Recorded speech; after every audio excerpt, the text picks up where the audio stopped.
Olá, iniciamos o nosso podcast de hoje com dois convidados espiritualistas, o Sensei Marcos do Show Trindade, que é professor de Kendo e também empresário, e o Gerson Luiz da Silva. Ambos vão fazer um bate-papo conosco sobre vários assuntos e eu convido-os para começarmos a falar sobre Karma e Dharma. Popularmente, a terminologia karma costuma nos remeter à memória de algo ruim que cometemos e precisamos pagar nessa vida aqui. Qual é o entendimento que se tem tanto da visão espírita quanto dos conhecimentos que o budismo, na longa trajetória do Marcos, traz para que a gente possa compartilhar aqui? Bem-vindos. Para nós, uma boa tarde a todos, né? É um prazer novamente estar aqui. É como a gente coloca, né? Para a doutrina espírita, de uma forma também, nós entendemos a necessidade do reencarne, a necessidade do espírito continuar o seu progresso, a sua evolução espiritual, e todos os atos que nós cometemos, tanto do ponto de vista positivo como negativo, isso caminha junto de nós. Para nós é um termo um pouco diferenciado, nós colocamos, né, como uma lei de ação e reação. Causa e efeito. É causa e efeito, que diferencia, digamos assim, do ponto de vista de que nós podemos mudar a todo momento as situações de infelicidade e sofrimento que nós trazemos junto de nós, dependendo muito do nosso comportamento e atitude, das mudanças, né, que nós tomamos quando a gente enfrenta determinadas adversidades no caminho. Então, sempre nós lembrando, né, que a lei de amor, ela estabelece que cada um de nós pode ressarcir todo o sofrimento, toda a dor que nós causamos, com todo o bem e todo o amor que nós podemos praticar, digamos assim. Né? Sensei, qual é a sua visão sobre esse assunto? Bom, o karma, né? Karma é ação. Simplificando, eu venho de uma raiz budista. Hoje a Kanzenkai é uma instituição que ela existe essa raiz budista, né? Até porque eu sou o próprio karma, porque eu venho de uma escola que estuda o karma há muito tempo, né? São 25 anos de estudos de karma, só eu aqui, né? Fora muita gente que estuda karma há centenas de anos, né?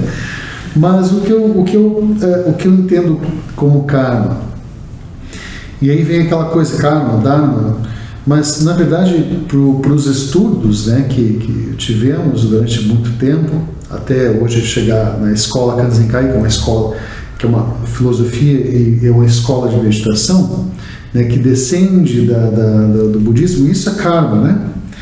Porque eu venho de uma escola que usa kimono, eu venho da escola que usa a meditação, a calma, né, de histórias de 5.000 anos atrás. Então, isso aqui é karma. Então, a roupa que eu escolhi hoje de manhã para dar aula, né? Bom, eu coloquei a roupa, né? A gente tenta explicar o karma de uma maneira bem simples, para as pessoas conhecerem bem, assim, tem muita coisa sobre o karma, sobre o dharma, né? Mas eu estou tentando simplificar da melhor forma possível para o pessoal de casa entender. Eu escolhi esse kimono marrom, esse juban, né? Em japonês é o juban marrom, essa é uma roupa japonesa, né? É um juban marrom. Mas por que eu escolhi o marrom? Porque eu dei uma palestra esses dias com um juban cinza. Então, bom, vamos dar uma palestra com o juban marrom. Mas eu pensei em algo e tive uma atitude. O pensar em algo já é uma ação. O pensar já é uma ação que gerou o karma, né? Um resultado de vou pegar esse juban marrom para colocar. Estamos aqui porque alguma coisa lá atrás que a gente fez uma ação para estar aqui nesse momento. Por exemplo, o Luiz, como eu, somos espiritualistas. Que coisas que nós fizemos lá atrás, e que coisas que a gente fez de certo ou errado, ou que confusão na mente da gente a gente teve para chegar num momento de iluminação. Porque é um momento de iluminação, a gente chegar num momento difícil, a gente, opa, peraí, alguma coisa está acontecendo que eu vou procurar melhorar. Deixa eu ir para uma casa espírita, que eu muito frequentei o espiritismo também, fui muito o espiritismo. Que ação que eu fiz, que dificuldade que eu passei para hoje eu estar aqui falando em coisas que nos evoluem, nos melhoram. Então eu tive um karma lá atrás que nos fez trilhar uma situação, andar para estarmos aqui hoje. Isso é um resultado de um karma lá atrás. Porque se eu ou o Luiz tivéssemos uma mente que falasse assim, isso é o problema dos outros, não é meu. Isso é coisa que não compete a mim, compete aos outros. Não, eu, Luiz, com certeza a gente teve um karma de compreender, não, peraí, alguma coisa está errada. E a gente vai ter que procurar evoluir, melhorar. Então a gente criou um karma para estar aqui. A nossa presença, o Joel, ele tem karma para estar aí sentado na cadeira, olhando aqui para nós, conversando com a gente. Então ele produziu algo. Então, e na verdade, o karma é ação, né? Para a visão que há anos eu pratiquei do budismo, shintoísmo também falo, mas principalmente o budismo, né? Vem de estudos muito antigos do Dharma, né? O Dharma em si, na verdade, dos estudos dentro do budismo, que eu fiquei pratiquei muitos anos, ele não existe o Dharma em si como um resultado de alguma coisa, mas sim um estudo da verdade, o estudo da origem de tudo. É o Dharma. É um estudo para a vida, um estudo para a evolução.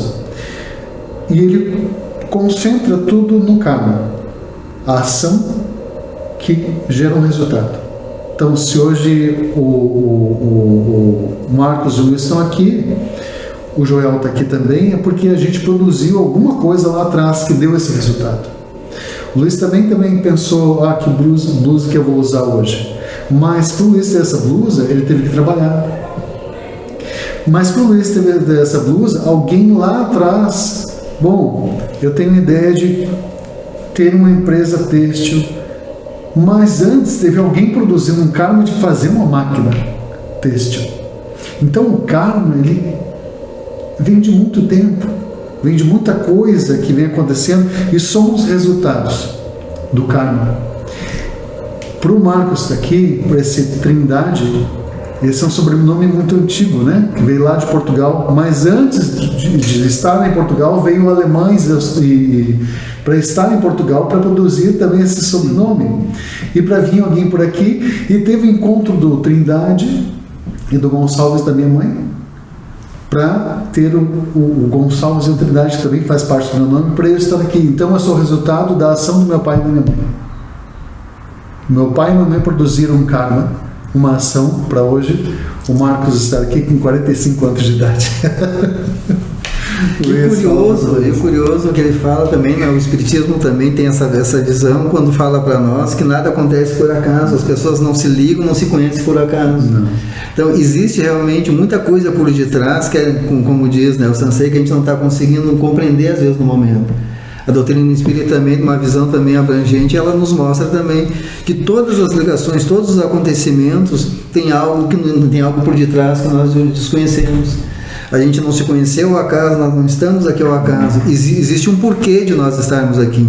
E esse porquê está lá atrás também, nessas ligações que fez com que a gente tivesse uma tarde de sábado hoje, né, conversando a respeito de espiritualidade, de religião, porque lá atrás a gente se comprometeu em alguns comportamentos, algumas atitudes, e que hoje nos coloca aqui para nós conversarmos um pouco, com certeza.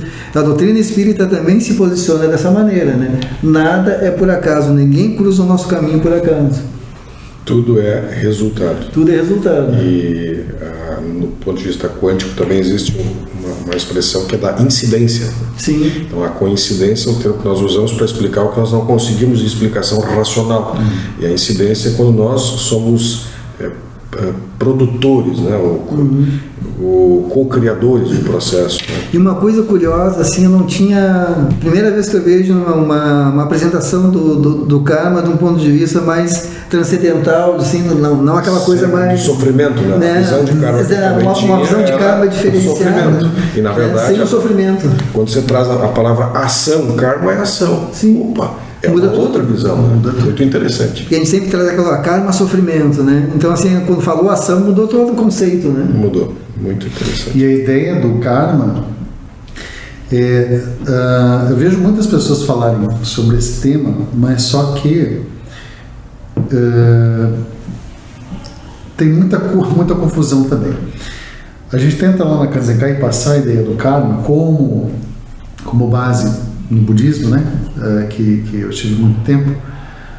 A gente passa a ideia lá na Kanzenkai de clareza. Muitas pessoas chegam lá para mim assim: Sensei, está acontecendo isso na minha vida, está acontecendo isso aqui, minha vida está uma coisa.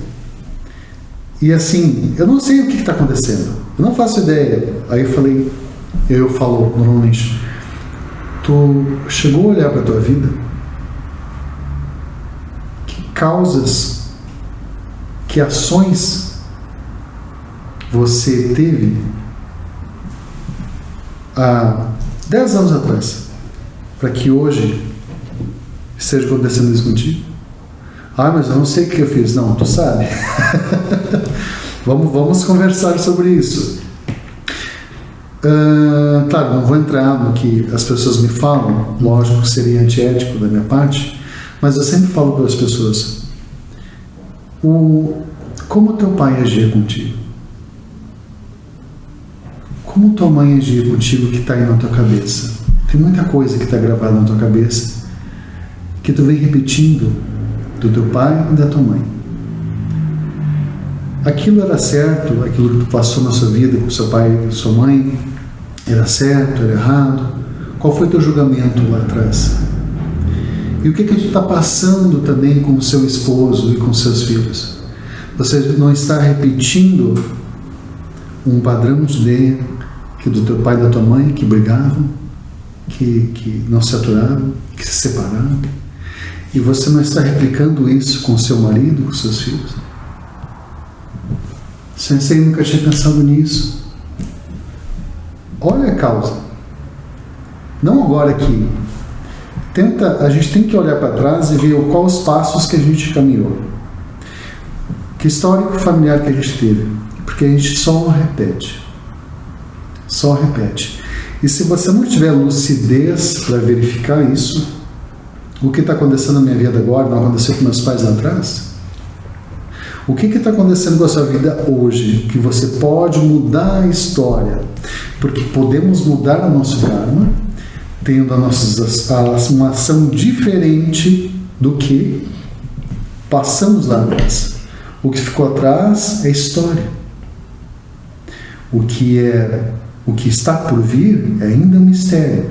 Mas se você fizer o seu karma aqui agora bom, não reproduzindo o que teu pai e tua mãe fez lá atrás contigo, o que aconteceu com você lá atrás, você pode reproduzir uma nova história, porque o seu futuro não vai ser tão misterioso assim. Porque se você fizer hoje uma ação positiva e boa, uma ação consciente, um caminhar consciente, viver consciente com seu esposo e com seu filho hoje, amanhã os problemas vão existir sim, mas vão ser menores. E você vai existir algum problema sim, mas você vai ter consciência de lidar com ele de uma forma melhor, porque você vai pensar lá atrás o que eu fiz, opa, peraí, agora estou fazendo direito, agora meu futuro vai ser melhor, porque eu consigo produzir um karma melhor aqui, para ter um karma melhor, um futuro, uma colheita melhor lá no futuro, porque eu estou produzindo uma coisa positiva aqui. Muitas pessoas falavam assim para mim: eu faço aquilo, porque o meu pai sempre fez, eu vou trair minha esposa porque meu pai traiu também a esposa dele, isso, o mundo é assim. Não. O que você está passando para o seu filho? O seu filho adolescente, está aí o dia dos pais chegando, né? O que o pai hoje, pai é exemplo, né? Sim. O que você está produzindo hoje como pai e dando exemplo para o teu filho? Porque o teu filho vai seguir o karma do pai ou da mãe, porque ele vai ver aquela realidade como uma realidade e vai produzir aquela realidade com a esposa dele lá adiante. Tudo é karma. Tudo é uma produção. Tudo com a família, com a relação que você tem em casa, com o padrão mental que você tem, inclusive de escassez ou prosperidade, né? Meu padrão mental, olhando para minha mãe sempre foi uma mulher que lutou muito e prosperou. Eu olho para o padrão dela e me vejo uma pessoa sempre mais próspera, porque ela sempre trabalhou bem e lidou com dinheiro de forma boa e não com escassez. Então ela conseguiu colher frutos bons, não tendo dinheiro como o dinheiro é uma coisa ruim, dinheiro é uma coisa... Não, dinheiro é uma coisa que é importante. Então vamos fazer ele produzir de forma importante, porque ela teve karma. Meu avô foi um produtor. Então existem karmas familiares também, entrando na família, né? Eu sempre entro no karma e falo da família e na relação com pai e mãe, né? E com a tua relação hoje. Tu olha para a tua relação com teu pai e tua mãe, tu trouxe karma de lá, porque eles produziram karmas lá. Porque lá atrás também teve traição, teve a mulher subjugada. Hoje não. A gente tem que mudar hoje nosso karma, mudar nossa ação para produzir karmas positivos e termos uma relação melhor com nossa esposa ou com seu marido em casa e com seus filhos, através de você ter a lucidez de não vou repetir o karma da minha família, vou fazer uma história diferente. Então, começa a produzir um karma diferente aqui para ter um resultado melhor lá. É interessante o que ele coloca ali na doutrina, no capítulo 5 do Evangelho. Fala-se também nas causas atuais e causas anteriores das aflições, mostrando aquilo realmente que o senhor falou, que a maioria dos problemas nossos que a gente vivencia é a escolha da atual encarnação, do comportamento nosso. Escolhas erradas, comportamentos errados. Porque nem sempre o sofrimento que nós estamos passando agora significa que nós estamos, né, resgatando algo de vidas pretéritas.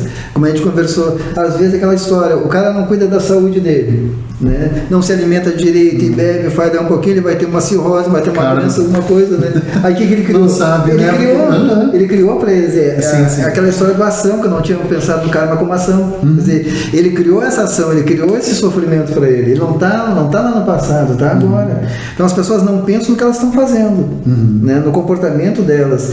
E da mesma forma a gente tem um atendimento fraterno nas casas espíritas, né, que é onde assim, aquele local onde as pessoas vão lá conversar. E é sempre a mesma queixa, né? Sofrimento, dor, aquela coisa toda, desemprego. Mas o que está fazendo para mudar isso?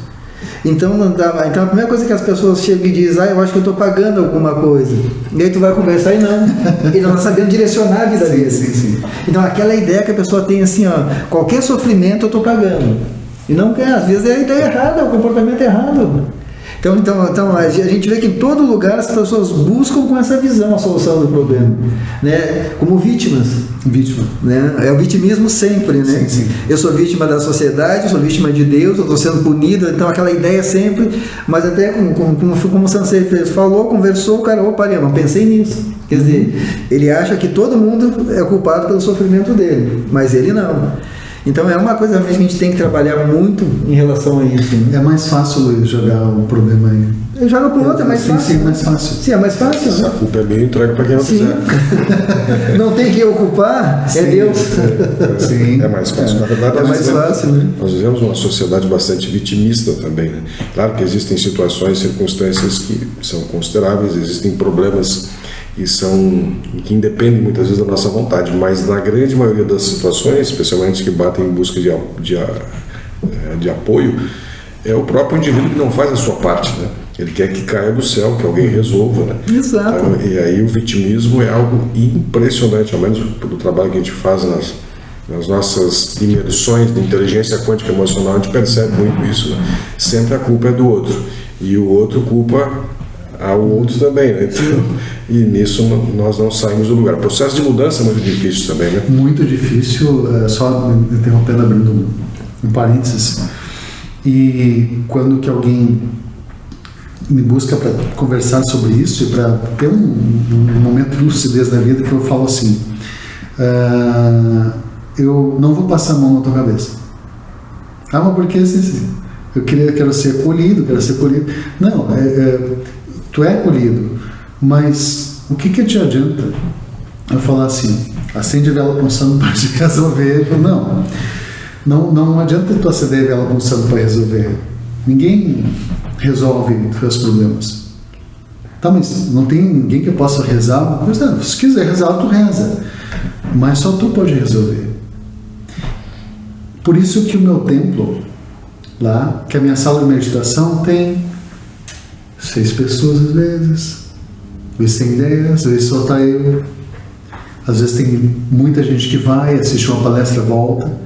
Mas tem muita pessoa. Mas eu prefiro que as pessoas tenham um momento de lucidez, de clareza. E que elas assumirem um pouco a responsabilidade sobre a própria vida. As pessoas, é muito mais fácil não assumir isso e colocar a culpa em alguém porque dá um jeito. Ou coloca a culpa lá num cara que está lá embaixo com espeto. Não, a culpa é dele.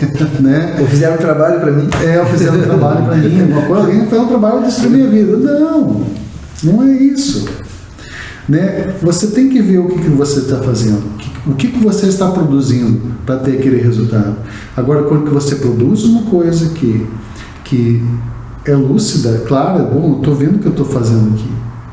Eu não estou botando a culpa nos outros, eu estou vendo. E é difícil, é um processo difícil, porque quando a pessoa falar, eu falei, de quem é que é a culpa? A culpa é tua.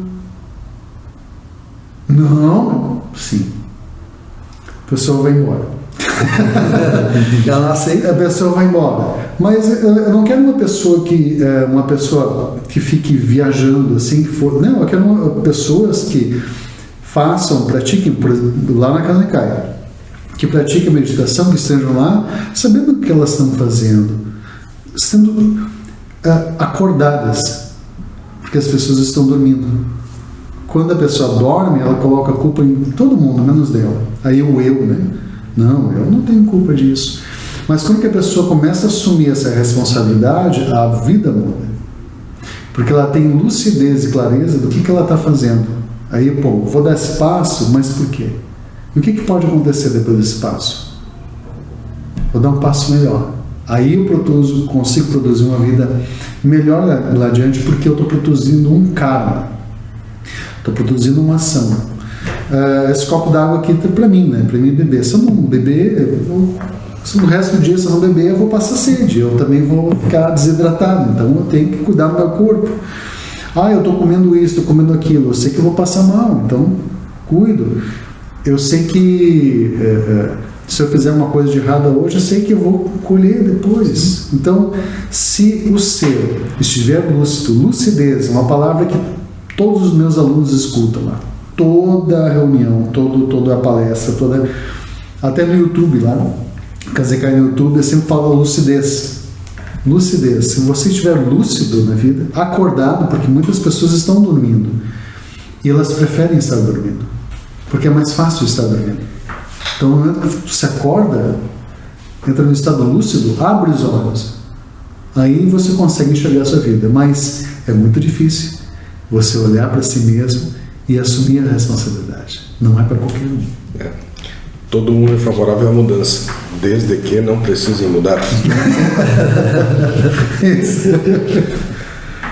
E do ponto de vista da reencarnacionista, o que você traz em relação a essas demandas que se repetem? A constelação familiar trata muito disso, né? Trata bastante. Eu acho que é uma sacanagem cósmica, né? Porque a gente não sabe pelo que está carregando a mala de um parente ou de alguém, às vezes sem se dar por conta ou sem saber exatamente o que é.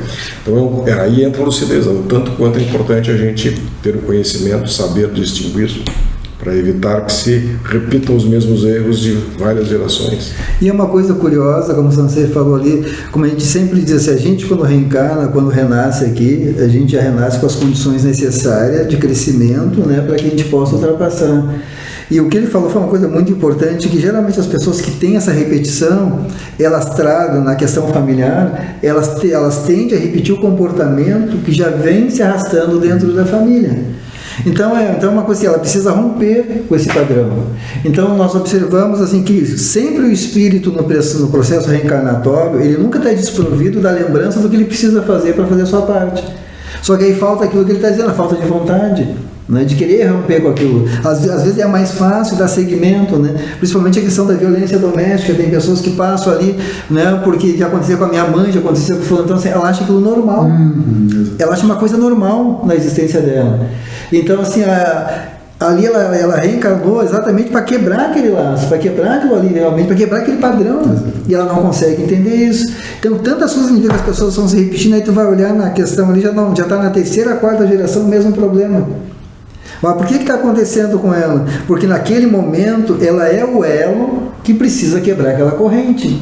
Mas ela tem que fazer a parte dela. Ela está tão acostumada naquilo ali que nem a síndrome de Estocolmo, né? A pessoa começa a achar a pessoa que está judiando dela o seu benfeitor. Por quê? Porque precisa realmente ter uma conformação na mente, no emocional dela. Mas quando diz certo, tem que fazer alguma coisa. Não, mas eu não vou fazer isso. Aí se assusta.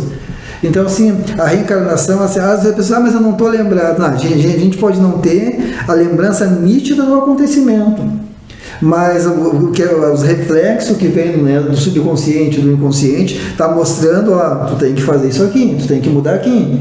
Mas aí, como diz, né, é difícil, porque eu preciso realmente que as pessoas me vejam como coitado, como vítima. Só que no ritmo que nós vivemos no mundo de hoje, você precisa trabalhar, estudar, se conectar, tem N elementos tirando a tua atenção no dia a dia.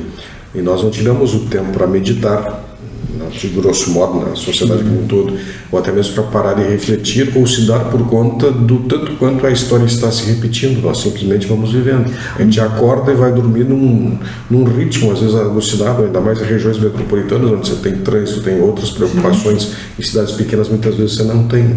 Mas uma coisa curiosa que você falou em relação à meditação, que eu também achei interessante, a meditação não é o tempo, é a qualidade, né? Não adianta às vezes meditar 30, uma hora e não tá, às vezes 10 minutos, se a pessoa está muito mais né?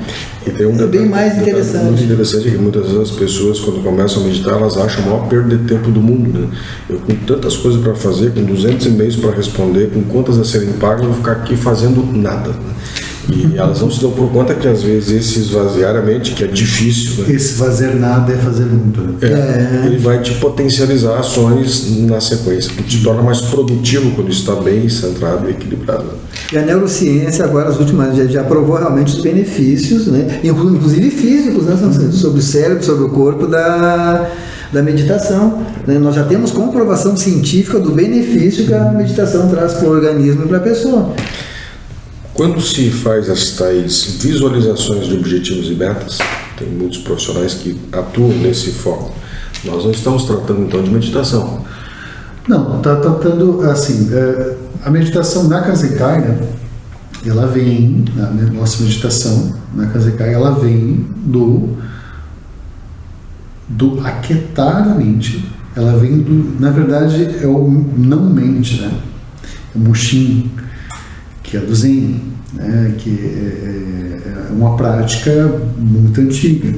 Na verdade, não é o meditar em si, a palavra é muito ruim. Meditação é uma palavra péssima para o que é realmente o sentar e meditar, porque não tem outra palavra. No sânscrito existe, mas no português, para nós aqui, ou para o inglês, meditation, né? Inventaram algumas outras palavras lá, mas enfim. Mas o cerne da meditação, o cerne do que é não se agarrar em nada. É tu não, vou pensar no objetivo. Não, isso é mentalização. Mentalizar é importante. Sentar, mentalizar um objetivo é bom. É bom. Existe a ansiedade boa. Não existe ansiedade ruim. O pessoal fala ansiedade é uma doença. Não existe ansiedade boa. A ansiedade boa é pensar em coisas que possam evoluir a tua vida, que possam melhorar. Sim. Posso melhorar teu negócio, ajudar as pessoas, evoluir no teu trabalho. Tem uma ansiedade positiva, tem um objetivo. Tu tá aqui, tu pensa no teu objetivo, porque a mente ela vai construindo, né? Ela construiu. Eu tenho uma casa lá. Eu pedi para o arquiteto desenhar, mas antes de desenhar eu já pensava o dia inteiro naquela obra, aquela casa, vamos botar a piscina aqui, vou fazer o segundo andar assim, a suíte vai ser tal. Então eu desenhava. Aí deu para o arquiteto, nossa, ali, minha casa. né? Aí pensou num projeto assim, põe no papel. A gente não fala meditar sobre, porque a meditação é meditar sobre alguma coisa, né? A palavra em si, né? Mas na verdade a meditação que a gente fala é esvaziar completamente a mente, nem se agarrar em coisas positivas, muito menos as negativas, é estar aqui. Mas a gente pode focar em alguma coisa, algum objetivo, aí é mais a mentalizar aquilo, né? Para construir aquilo, porque é importante a gente mentalizar um projeto, mentalizar uma planta, ou qualquer coisa que você possa produzir. Aí eu digo que seria uma mentalização, até mais que meditação, é uma mentalização. Porque eu acredito também que entra na questão da quântica, né, o colapsar a onda, né? Porque no momento em que as ondas elas estão passando, no momento em que nós entrarmos, né, com o pensamento, com a visualização, o que acontece, né? A gente chama a atenção, né, para o objeto que nós estamos, a gente para o fluxo dela e ela vem, né, em relação a nós. Então, no momento em que nós fizermos isso, cria uma ressonância harmônica em relação àquilo ali. Que dependendo da intensidade do pensamento, do objetivo da pessoa, né, ele tem que entender, só que tem que entender se ele tem que pensar e soltar. Sim. Não cria o efeito Zenão. Exatamente, ele tem que pensar e soltar, senão o efeito Zenão é bem mais forte. Então eu acho assim, que nesse sentido contribui bastante também, né, no processo. A questão que eu abri parênteses, eu me lembro que uma vez eu estava morando, eu recém estava começando, trabalhava como gerente comercial, com 20 anos, eu era gerente comercial, e eu desenhei uma casa,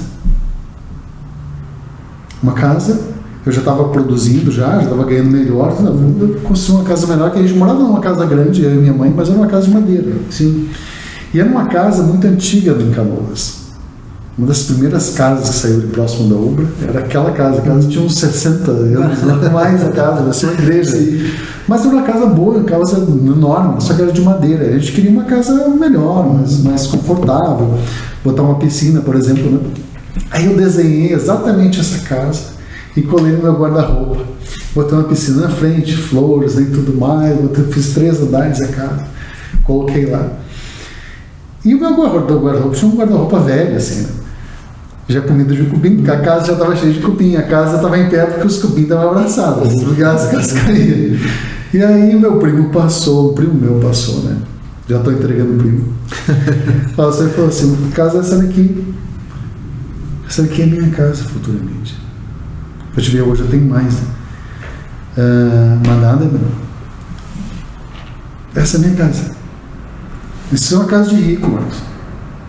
Tu é chinelão. A grosso modo ele falou isso, tá? Então é uma pessoa que não vai ter esse cara, tá trabalhando quanto tempo? Não, ela tá aqui. Eu estou projetando ela. Ela tá na minha cabeça aqui. Estou projetando ela. Quando eu olho, o guarda-roupa tá lá, tá na casa. Uns 5 anos depois, estava a casa concretizada. Meu primo ia assim, olhava. Me lembro do guarda-roupa lá pra casa. Eita, pois é, fez essa. Ou seja, tu projeta, né, um objetivo. Sim. Tu tem um plano, projeta, põe ali na cartolina, né? Isso é um plano.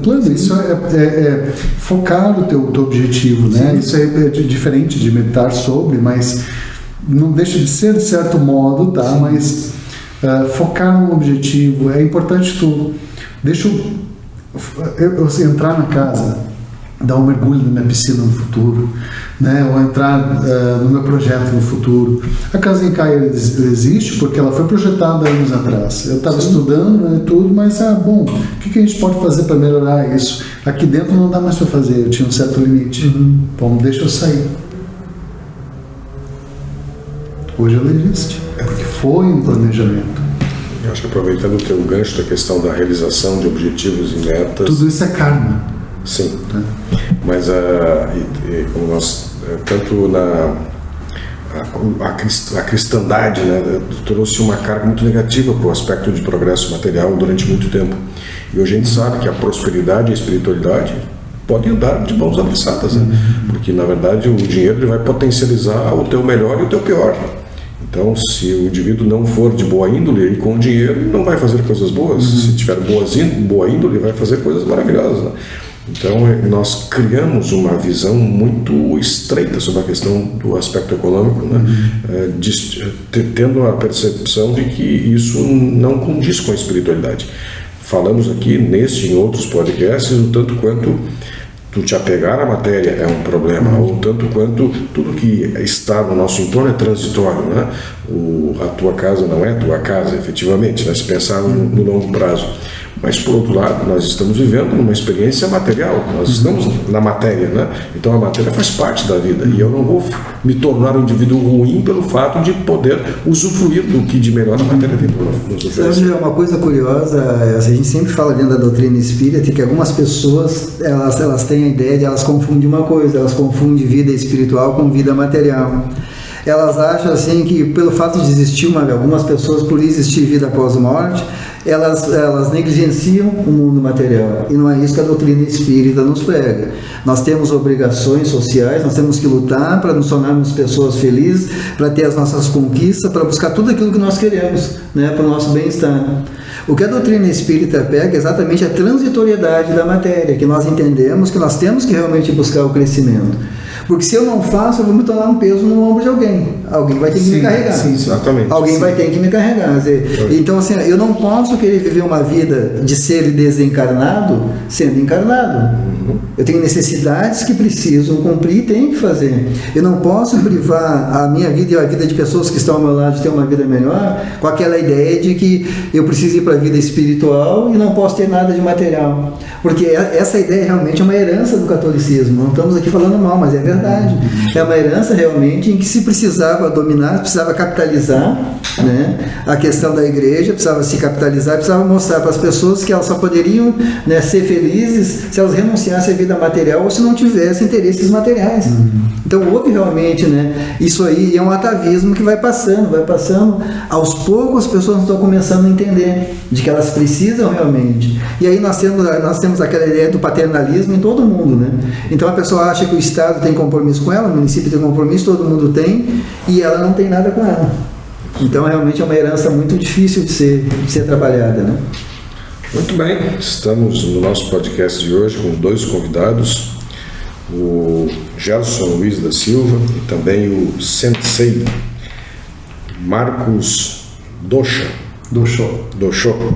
Trindade. Essas duas figuraças aqui com um bate-papo de alto nível, nos trazendo conteúdos e conhecimentos muito importantes. Então, agradeço a sua audiência e também passo as considerações finais dos nossos convidados. Quem começa? Bom, obrigado, né, Joel, pela presença, obrigado Luiz também, obrigado por estar aqui no podcast, né? Você pode encontrar e saber mais sobre Kanzenkai no www.kanzenkai.com.br. Também no Instagram da Kanzenkai, lá estamos sempre botando alguma coisa lá legal, né, sobre a espiritualidade, a meditação em si e a lucidez, no @KanzenkaiOficial. E YouTube, né? Então lá no YouTube também tem vários vídeos para te abrir os olhos, acordar, né? No Kanzenkai, no canal da Kanzenkai no YouTube. Participem e sigam e se inscrevam no canal. Muito obrigado. Agradeço também a oportunidade, agradeço ao Sensei, ao Marcos, né? Ao Marcos, ao Sensei, agradeço ao Joel, que é sempre bom a gente conversar, e hoje realmente eu tive uma visão diferente do karma. É uma visão realmente bem diferenciada, e é muito bom a gente trocar essas experiências, né? A gente aprende um com os outros e, como a gente diz, né? Estamos aqui para aprendermos e darmos continuidade à nossa caminhada. Obrigado mais uma vez. Lucidez para todos, por favor. Isso aí. Então tá bom, estamos condenados a evoluir e hoje aprendemos mais sobre o nosso processo evolutivo. Obrigado, até a próxima, nosso podcast. Um abraço a todos, uma ótima semana.